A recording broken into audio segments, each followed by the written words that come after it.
Summit hosted by Brazil. This 2-day summit assumes significant importance in the context of the fast-changing global developments. The theme of the Brazil's 17th summit is strengthening global South cooperation for inclusive and sustainable governance. Honorable Prime Minister's visit assumes added importance. In my view, it's really elevated the entire summit, as we could sense during the opening session today. The importance that President Lula has given attached to Honorable Prime Minister's participation, and the fact that India is a founding member of the BRICS, and India had always participated in the BRICS summit, and also the fact that next year India will be taking over the chair of the BRICS. So his importance, his Honorable Prime Minister's participation assumes greater significance and importance given that background. Today was a full-day program. There were 3 sessions with a working lunch, and Honorable Prime Minister also had few bilaterals, and also pull-asides during the day. It was a packed session day. Honorable Prime Minister thanked President Lula for warm hospitality extended to him and his delegation. And he also welcomed the Indonesian President for joining as a full member of the BRICS. And he welcomed also the participation of the partner countries in this summit. The 17th summit has a very large participation. There are 11 permanent members. There are 9 partner countries, 8 invitee countries, and 7 heads of the international organizations. So from that point of view, it's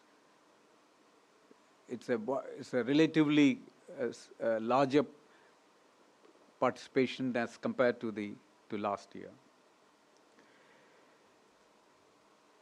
Let me give you a brief overview on the sessions.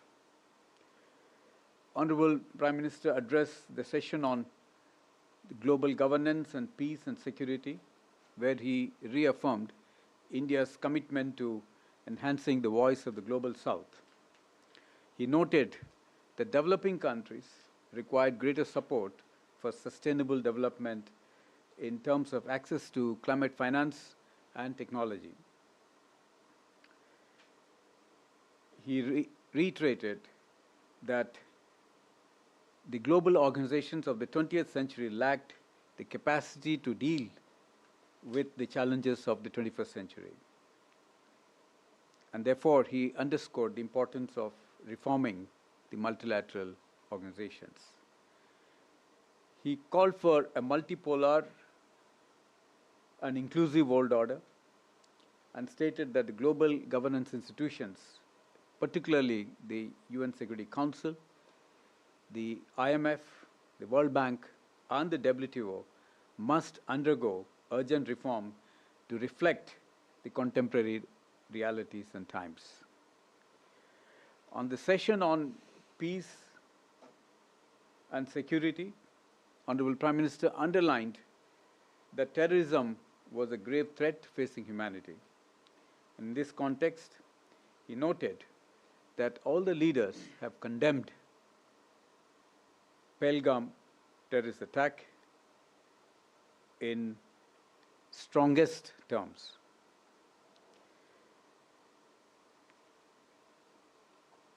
He underlined that the PB-SHABD attack, terror attack, is an onslaught on the entire humanity. He also noted that those funding, promoting, and providing safe havens to terrorists must be dealt with in the harshest terms. In the session on strengthening multilateralism, economic, financial affairs, and artificial intelligence, Honorable Prime Minister expressed that diversity and multipolarity were valued strengths of the BRICS. He added that BRICS could play an important role in shaping a multipolar world. In this context, he also gave few suggestions in terms of considering setting up a science and research repository in the BRICS groups by the Global South countries to focus on supply chains of the critical minerals, both secured and make it resilient, and the BRICS group to work on responsible AI. Tomorrow, there will be a session on the environment, COP30, and global health, during which Honorable Prime Minister will reiterate India's deep commitment to environmental action. He will also elaborate on the initiatives taken by India to promote pro-people and pro-planet growth and development. And he will highlight India's initiatives in that context, particularly the International Solar Alliance, the Coalition for Disaster Resilient Infrastructure, Global Biofuel Alliance, and International Big Cats, Mission Life, and among others. So this will be broadly the themes for the session, in doing which have been very well captured in the Leaders' Declaration, which was adopted by the leaders today. And you would say it's a very exhaustive document running into several paras. And for India's point of view, most of our concerns have been very well captured. I would like to bring to you your attention on the para 6, where there is a very strong expression for reform of the global multilateral institutions, in particular the UN and the UN Security Council, in which countries of the Global South to play an active role. And this time, that para and that formulation has been further strengthened over the Kazan's formulation, where it got reiterated, reinforced in terms of India and Brazil to play an active role in international affairs and multilateral bodies, in the UN systems, and in the Security Council. I think this is a very, very strong reiteration of the role, increasingly important role, both India and Brazil will play. So we are very satisfied with this formulation. The second pair of importance for us is para 34, where again the reiteration and condemnation of Pahalgam attack. And there again, all the members have supported India. They expressed solidarity and strong condemnation that was very well captured in that. We have other paras, but many of India's ideas that we've been negotiating over a period of time have been well brought out. And in today's discussion, what we noticed is most of the ideas and views exchanged during all the sessions resonate with Honorable Prime Minister's views in very broad terms. Honorable Prime Minister also had bilateral meetings. One he had with Prime Minister of Malaysia, wherein Prime Minister thanked Prime Minister Ibrahim for his strong condemnation of the Pahalgam terror attack. And the two leaders also discussed cooperation in multilateral arena and regional security. Honorable Prime Minister congratulated Malaysia for its successful stewardship of ASEAN and welcomed its continued support for a strengthened ASEAN-India comprehensive strategic partnership and early successful completion of the review of the ASEAN-India FTA. The second meeting that he had was with the President of Cuba, His Excellency Miguel Diaz-Canel Bermudez. And there again, both leaders talked about bilateral issues and exchange ideas on further economic cooperation between the two countries. And very clearly in this meeting, India's digital public infrastructure and UPI, Unified Payment Interoperability, these proposals, initiatives of India which are low cost came up. Cuba showed a lot of interest to look into it and see how much it can benefit from those. Another item that came in the discussion was Cuba's possible recognition of Ayurveda and extended support for integrating Ayurveda into Cuba's public health system. There was also a suggestion that if for Cuba to recognize Indian pharmacopoeia, and which will benefit in terms of giving access to India's generic medicines to Cuban national healthcare system. So these are broadly the discussions that happen in the bilaterals. In addition, Prime Minister also with President Ramaphosa of South Africa and Prime Minister of Vietnam. So broadly, these are the today's highlights. And if there are any questions you might want or seek clarification, I'll be happy to answer. Thank you very much.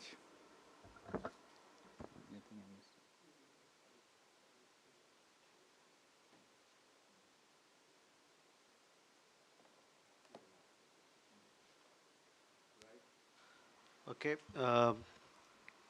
Yes, please. Please identify yourself. Sir मैं विशाल पांडे हूं ABP news से। मेरा सवाल है, आज जो BRICS के joint declaration में पहलगाम आतंकी हमले की कड़े शब्दों में निंदा की गई और इसके साथ ही ये कहा गया है कि जो संयुक्त राष्ट्र के द्वारा डेजिग्नेटेड टेररिस्ट हैं उन पर कार्रवाई की जानी चाहिए, और ख़ास बात यह है कि सभी देशों ने इसका समर्थन किया जो इसके सदस्य देश हैं। तो क्या ये पाकिस्तान को बड़ा संदेश दिया गया है यहाँ से, क्योंकि पाकिस्तान ही आतंकवादियों को पालता पोसता है, क्रॉस बॉर्डर टेररिज्म को अंजाम देने का प्रयास करता है, क्रॉस बॉर्डर शब्द का भी प्रयोग किया गया है। तो क्या ये सीधा संदेश पाकिस्तान को दिया और तमाम देशों का समर्थन भारत को मिला है? मेघना. Sir, I have two questions. I'm Meghna Dev from DD India. First one, there is the declaration. It says that there will be work on finding out interoperability in the BRICS cross-border payments initiative. What is that initiative? There was a technical report also that was revealed, so I would like to also know about it. My second question is on the, be it the debt servicing or Global South, the debt of the Global South, was that discussed, and what has been the discussions amongst the leaders about the debt that Global South is facing? Faz favor. Yes, yes. Hi, I'm Camila Vazaru from Valor Econômico, the Brazilian newspaper. The Prime Minister is scheduled for an official visit with the President Lula on Tuesday in Brasilia. What can we expect from the meeting, and what kind of agreement might be announced? Okay. Sir Deepak Choubey INS news. Sir इसमें एक और चीज़ भी है कि जो Israel ने Iran पर जो हमला किया उसकी निंदा की गई है, इसके बारे में क्या कहेंगे आप? Sir, we can take these questions and then come back for more. Okay. So, on the question on Brazil, I'll ask the ambassador to take it up a little later, but let me answer. So, let me articulate some of the more important questions that came up in the context of Pahalgam. See, if you look at the para, it's 34, it's very clear. One is there is unanimous condemnation of all the leaders. I think you need to know that. And it also says that condemnation in all its manifestations, and including those who abet, who finance and either openly, covertly, or overtly, in both ways, it has been condemned. There is also reference to the cross-border movement of terrorists. It's also coming out very clearly, and the listing of terrorist groups. Then there is also a strong support for comprehensive convention on against international terrorism, which was India's formulation, India's initiative in the UN for a long time, as you know that. So the message is very clear for anyone who understands the dangers of terrorism and how it can be, how it needs to be condemned, tackled not by just us. You know, there is a solidarity, there is a universal condemnation, which means all the countries are against it in any form. So that message is very clear to our neighbors. I will let me mention about the BRICS cross-border payments, which Meghna has just brought it out, and the debt servicing issues. So I think this is a concern post-COVID. As you all know, that countries economically have become weak in the global south, and that is truly the concern of the BRICS countries, because BRICS in some sense, represent global south countries, a multipolarity in its strongest terms, because there is a diversity in the BRICS countries. So this was one of the ideas. Now, what are they looking for? Countries are looking for alternatives. Interoperability payment is a faster mechanism in terms of being able to do cross-border trading. And this is a low-cost solution. India has been successfully implemented it, and we are also entering into bilateral arrangements with many countries. So within the BRICS track, there is a discussion on it. We are hopeful that in the days to come, there will be traction, and countries will accept it as it is beneficial to most of them. Now, you talked about the national currency settlement also is to be in a trade in national currency settlement. This is to be seen in the same breadth. So significant progress has also happened in that context, and all the countries are quite supportive of these initiatives. On the Israel front, this is the most contentious issue at this point of time, because particularly given the situation and concern in West Asia, including Honorable Prime Minister expressed concern in his intervention today, the West Asian crisis. So Israel-Palestine, this two-state settlement, condemnation of the civilian attack on civilians, all these have come up. And the message again is very clear, that diplomacy, negotiation is the only way forward. And the character of the BRICS, understanding that there are lots of countries from that region, have a very strong views on this. So it got captured in the leaders' declaration, much to the satisfaction of the member countries. Ambassador, would you like to comment on the question on bilateral meeting? Thank you, Mr. Secretary. You asked about the bilateral visit of Prime Minister Modi to Brasilia at the invitation of President Lula on 8th of July. As a matter of fact, tomorrow, 7th of July, Prime Minister arrives Brasilia, and he'll be treated as a state guest. It's after 57 years that the Prime Minister of India is paying a state visit to Brazil. During the state visit, he'll be accorded the state protocol, state ceremonial welcome, followed by a bilateral talk where both delegations led by the respective leaders will meet. And after the talks, we are hoping to sign 4 agreements or /MOUs between the two countries, namely on renewable energy, counterterrorism, agricultural research cooperation between ICAR, which is Indian Council for Agricultural Research, and Embrapa of Brazil, and also exchange and mutual protection of confidential information. These agreements have been finalized, and we are hoping to sign this on 8th of July. Thank you. Now we have more questions. Akhilesh.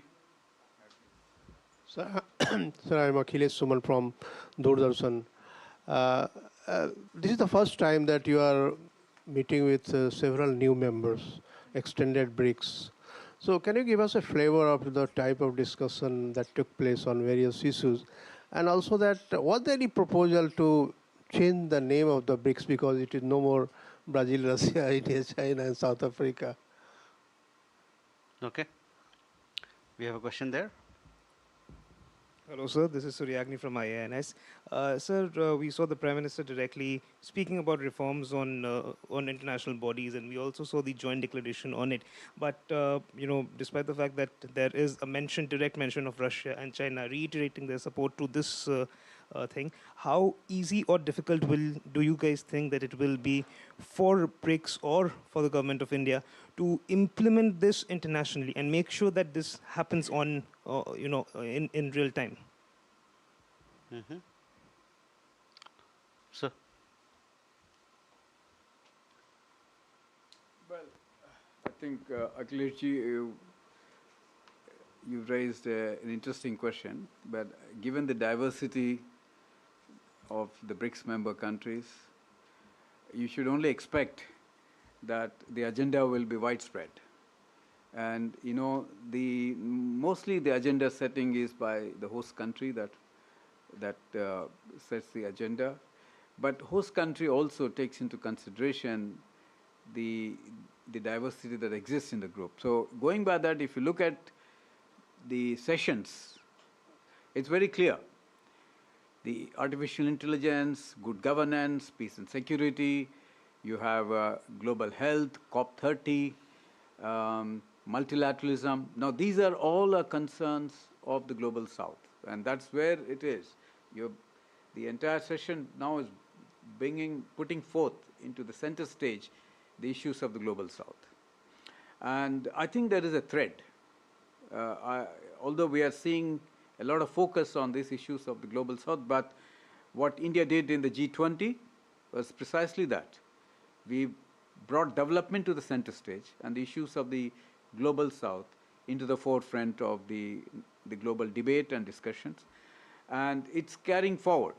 So the same agenda you see here in somewhat like a continuing thread coming into the BRICS, and next year when India takes over the chairship of BRICS, we will build further on that. And we are already thinking about an agenda for on terms of sustainability, resilience, and these are again very important because, you know, in a disruptive world today, both in terms of trade, in terms of the geopolitical tensions, the supply chain disruptions, you need to have resilience, you need sustainability. So I think you will see again a momentum and continuity in the way the BRICS will evolve in terms of the way they will take up the issues of the global south. Now, whether the BRICS will change its nomenclature, I doubt very much, because I think it's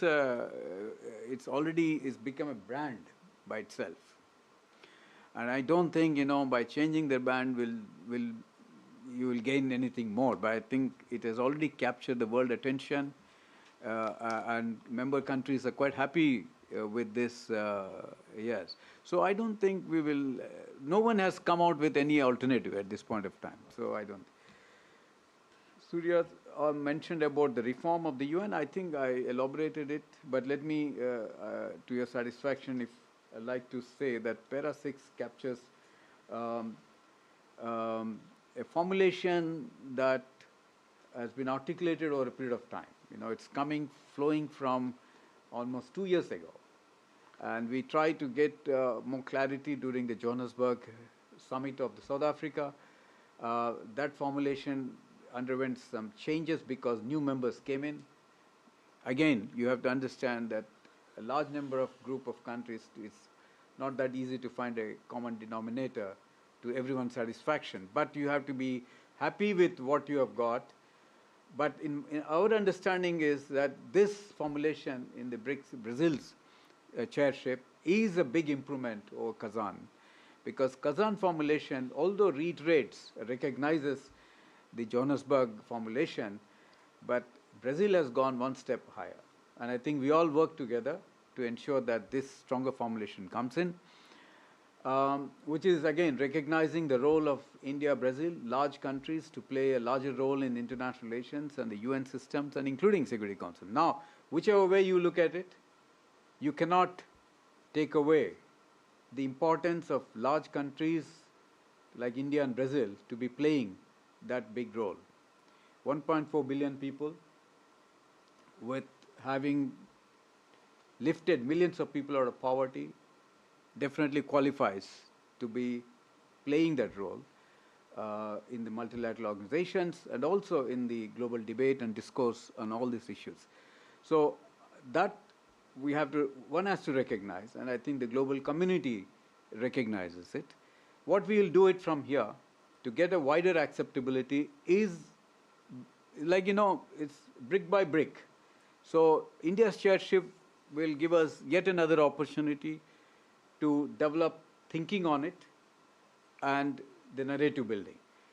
Now, it's just not India. You'll have to see that a large country, a large population is actually humanity. BRICS countries represent a huge number of the humanity. And that has to be well captured into the multilateral fora. And this is what everybody is saying.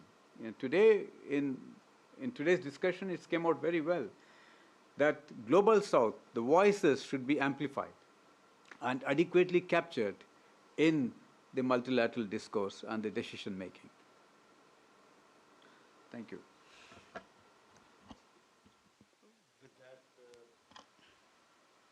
With that, ladies and gentlemen, we come to the close of this session.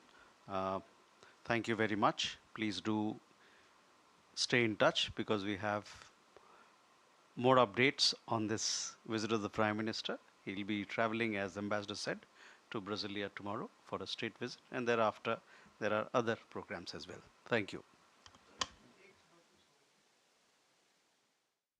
आप देख रहे थे BRICS सम्मेलन पर MEA की press conference. दमू रवि, सचिव आर्थिक संबंध, दिनेश भाटिया ब्राजील में भारत के राजदूत और अभिषेक सिंह, संयुक्त सचिव MER। ब्रिक्स सम्मेलन में वैश्विक विषयों पर बात हुई, ग्लोबल साउथ पर बातचीत हुई। प्रधानमंत्री ने जिम्मेदार AI की आवश्यकता पर बल दिया। आयुर्वेद को